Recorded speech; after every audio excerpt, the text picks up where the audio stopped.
आज मैं आपके लिए एक बहुत ही टेस्टी सी स्वीट डिश की रेसिपी लाई हूँ जिसे हम पोहा भी कहते हैं, गुलगुले भी कहा जाता है। और इसे आज एकदम ट्रेडिशनल पहाड़ी स्टाइल में बनाकर हम तैयार करेंगे। सत श्री अकाल, कैसे हैं आप सभी? आप सभी का वेलकम है पूनम कौर रेसिपीज में। तो चलिए आज की रेसिपी को बनाना हम शुरू करते हैं।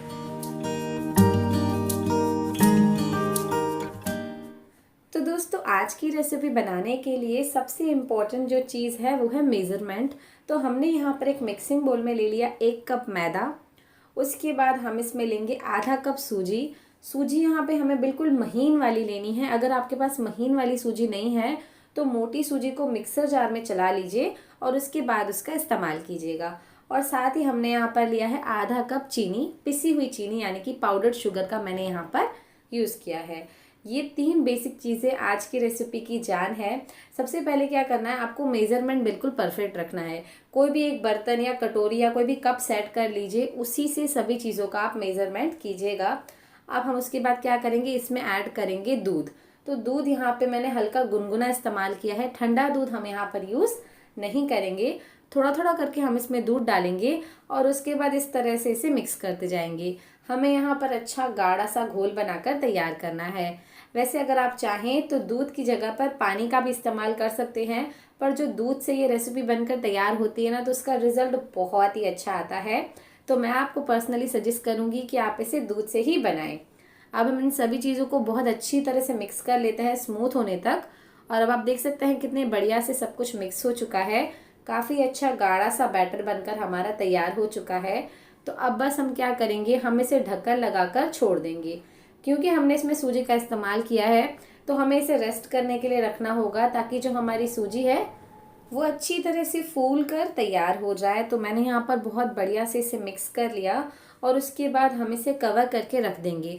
आपको कम से कम इसे आधे घंटे के लिए रखना ही है। अगर आपके पास समय है तो आप इसे 1 घंटे के लिए भी रख सकते हैं, पर आधे घंटे के लिए आराम करने के लिए मिनिमम हम इसे छोड़ेंगे ही। अब आधे घंटे के बाद अब आप यहाँ पर देख सकते हैं हमारा जो मिश्रण है वो अच्छी तरह से सेट होकर गाढ़ा हो चुका है। मतलब जो हमारी सूजी है वो फूल कर तैयार हो चुकी है। आप यहाँ पर कंसिस्टेंसी देखने से ही समझ सकते हैं। तो अब हम क्या करेंगे, थोड़ा सा इसमें दूध और डालेंगे, क्योंकि हमें इतनी गाढ़ी कंसिस्टेंसी नहीं चाहिए। थोड़ा सा दूध डालकर इसे बढ़िया से स्मूथ करेंगे। हमें यहाँ पर पोरिंग कंसिस्टेंसी का मिश्रण चाहिए, मतलब जिस मिश्रण को हम कढ़ाई में डालें तो बड़े आसानी से चला जाए। बहुत ज़्यादा पतला भी ना हो और बहुत ज़्यादा गाढ़ा भी ना हो। मैं आपको यहाँ पे कंसिस्टेंसी दिखा देती हूँ। बिल्कुल सेम इसी तरह की कंसिस्टेंसी का हमें ये मिश्रण चाहिए। इस मिश्रण को बनाने के लिए मैंने 1.5 कप के करीब दूध का इस्तेमाल किया है। हो सकता है दूध की क्वांटिटी आपको थोड़ी कम या ज़्यादा लगे, पर आप मेज़रमेंट पे बहुत अच्छी तरह से ध्यान देंगे तो ये रेसिपी बहुत बढ़िया बनेगी। तो अब दोस्तों, मिश्रण हमारा रेडी हो चुका है। दूसरी ओर इस तरह से मैंने एक चपटी कढ़ाई ले ली है। आप कोशिश ये कीजिएगा कि इस तरह से कोई भी चपटा बर्तन या चपटी कढ़ाई होगी तो उसमें आपको रिजल्ट बहुत अच्छा मिलेगा। उसके बाद हमने यहाँ पर उसमें डाल दिया है घी, जो कि बहुत ज़्यादा क्वांटिटी में नहीं है। 5 से 6 बड़े चम्मच के करीब ही घी मैंने इसमें डाला है। और जब हमारा घी बहुत अच्छा गर्म हो जाएगा, इसको फ्राई करने की कुछ सिंपल सी ट्रिक्स हैं। सबसे पहली बात तो घी हमारा बहुत अच्छी तरह से गर्म हो जाना चाहिए। उसके बाद गैस का फ्लेम आप मीडियम कर दीजिएगा। अब उसके बाद जो हमारा गुलगुला या जिसे हम पोहा कहते हैं वो हम कलछी भरकर कढ़ाई में डालेंगे और एक साइड से तेल उसके ऊपर डालते जाएंगे ताकि वो बढ़िया से फूल जाए। जो गुलगुले फूले फूले बनते हैं ना, वो बहुत ही अंदर से सॉफ्ट मुलायम होते हैं, ऊपर से क्रिस्पी होते हैं, खाने में एकदम मज़ा आ जाता है। तो यहाँ पर मैंने आपको पहले एक गुलगुले को फ्राई करके दिखा दिया है।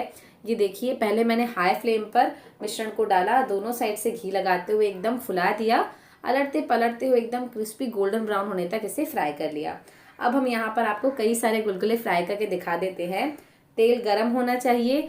जब आप मिश्रण को डालें तब गैस का फ्लेम भी हाई हो और इस तरह से कढ़ाई में जितनी भी आप नाश्ते को बना सकते हो, जितनी भी मिठाई को आप बना सकते हो वो आप इसमें डाल दीजिए। और सबसे इम्पॉर्टेंट चीज़ जो आपको करनी है, इस तरह से घी इसके ऊपर डालना है।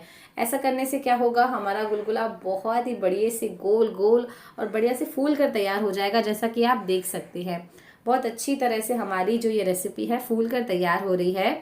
उसके बाद हम गैस का फ्लेम मीडियम कर देंगे या चाहें तो लो भी कर सकते हैं। अब अलटते पलटते हुए बढ़िया से क्रिस्पी गोल्डन ब्राउन होने तक हम इसे कुक करेंगे। तो ये देखिए, जब आप इसे फ्राई करेंगे ना तो घी की इतनी ज़बरदस्त खुशबू आएगी और ये जो मिठाई है ना बहुत ही अच्छी बनकर तैयार होगी।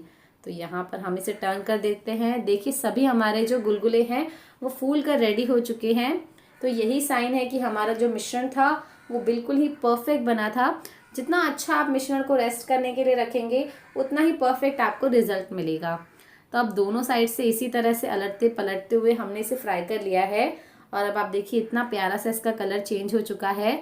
तो बस अब हम इसे कढ़ाई से बाहर निकाल लेते हैं और हमारी ये जो रेसिपी है ये बहुत ही परफेक्ट बनी है। ये बाहर से बहुत अच्छी क्रिस्पी बनती है, अंदर से बहुत ही बढ़िया जालीदार बनती है, सॉफ्ट बनकर तैयार होती है और बहुत ही प्यारी ये रेसिपी लगती है। लाइक घर में बच्चे बड़े सभी को बहुत पसंद आएंगे। अब आप देख सकते हैं सारे पुआ बनाकर मैंने तैयार कर लिए हैं और आप देखिए इन्होंने घी भी बहुत ज़्यादा एब्सॉर्ब नहीं किया है। यही परफेक्ट निशानी है हमारी इस रेसिपी की। तो चलिए इसके लुक को थोड़ा सा और अट्रैक्टिव बनाते हैं। यहाँ पे मैंने थोड़े से बारीक कटे हुए पिस्ता ले लिए थे, वो अब हम इसके ऊपर डाल देंगे। आपकी मर्जी है, आप चाहें तो ऐसे भी सर्व कर सकते हैं, कोई प्रॉब्लम नहीं है। साथ ही मैंने इसके ऊपर डाले हैं थोड़े से केसर के धागे और उसके बाद मैंने यहाँ पे कुछ रोज़ पेटल्स डाल दिए हैं ताकि ये जो रेसिपी है ना टेस्टी तो है ही पर इसको देखने से ही ना मुंह में पानी आ जाए। तो ये हमारे कुछ हो गए केसर के धागे और इसके साथ ही हम इसमें डाल देंगे कुछ रोज़ पेटल्स भी। तो ये रेसिपी आप ज़रूर बनाइएगा, मुझे कमेंट्स में लिखकर ज़रूर बताइएगा कि आपको मेरी ये रेसिपी कैसी लगी। साथ ही मैं अब आपको इसे तोड़कर भी दिखाती हूँ कि ये रेसिपी बाहर से जितनी क्रिस्पी बनी है अंदर से उतनी ज़्यादा सॉफ्ट और जालीदार है। तो ये देखिए एकदम बढ़िया से एकदम क्रिस्पी से हमारे पुआ बनकर तैयार हो चुके हैं। आप ज़रूर ट्राई कीजिएगा और मुझे भी बताइएगा। बाय।